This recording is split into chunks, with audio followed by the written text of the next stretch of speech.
கிறிஸ்துவுக்குள் அன்பானவர்களே, இன்றைய தியானத்திற்கு நாம் எடுத்துக்கொண்ட வேத பகுதி மத்தேயு 8:2. அப்பொழுது குஷ்டரோகி ஒருவன் வந்து அவரை பணிந்து, ஆண்டவரே, உமக்கு சித்தமானால் என்னை சுத்தமாக்க உம்மால் ஆகும் என்றான். இங்கு இந்த மனிதனின் மேலான ஆவிக்குரிய விசுவாசத்தையும் தன்மையையும் பார்க்கும்போது மிகவும் ஆச்சரியமாக இருக்கிறது. இந்த மனிதன் எவ்வளவு காலம் இந்த வியாதியினால் பீடிக்கப்பட்டிருந்தான் என்பது நமக்கு தெரியாது. ஆனால் இவன் இங்கு குஷ்டரோகி என்று அழைக்கப்பட்டிருப்பதை பார்க்கிறோம். அந்த நாட்களில் குஷ்டரோகம் அசுத்தமானதாகவும் கடுமையான மிகவும் கொடிய வியாதியாகவும் கருதப்பட்டது.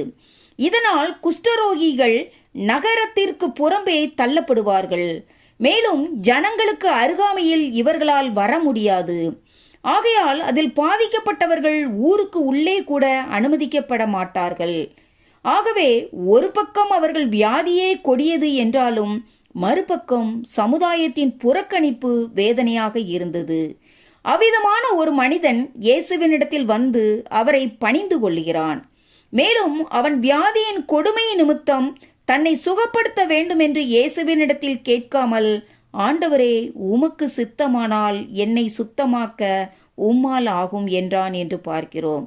இதன் மூலம் இவன் 2 காரியங்களை அங்கீகரித்தான். முதலாவது, தேவனுடைய சித்தம். ரோமர் 12:2 தேவனுடைய சித்தம் நன்மையானது என்று பார்க்கிறோம். இன்றைக்கு அநேகர் தேவனுடைய சித்தத்தை தேடினால் ஒருவேளை அது தங்களுடைய சித்தத்திற்கு ஏற்றதாக இருக்காதோ என்று எண்ணுகிறார்கள். ஆனால் தேவனுடைய சித்தம் நன்மையானது, பூர்ணமானது என்று வேதம் சொல்லுகிறது. ஆகவே அதை தேடி அதற்கு ஒப்பு கொடுப்பதே நம்முடைய வாழ்க்கையில் நல்லது.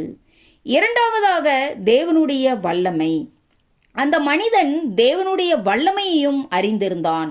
அவனுடைய வியாதி கொடியதுதான், ஆனால் தேவனுக்கு அது ஒரு பொருட்டல்ல என்பதை விசுவாசித்தான். இவை 2ஐயும் அங்கீகரித்த அந்த குஷ்டரோகி அந்த கொடிய வியாதி நீங்கினவனாய் திரும்பி சென்றான் என்று பார்க்கிறோம்.